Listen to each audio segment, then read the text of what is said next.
Адам укугу. Ар бир адам жакшы жашашка укуктуу. Алтынай 9-К класста окуйт. Ал класста эң жакшы окуган окуучулардын бири эле. Жана ал майрамдарга, конкурстарга жакшы катышчу. Алтынай конкурстарга катышып, биринчи, экинчи орундарды алчу. Анын атасы коронавирус менен ооруп көз жумгандан кийин Алтынайдын окуусу да начарлады. Апасы да ичкиликке берилип кетти.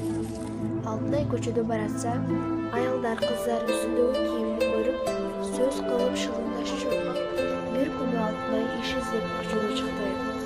Алтынай жарнамаларды карап, акыры иш тапты. Ал өзүнүн үйүнүн жанындагы бир аялдын эшигин шыпырып, үйүн жыйнап берет.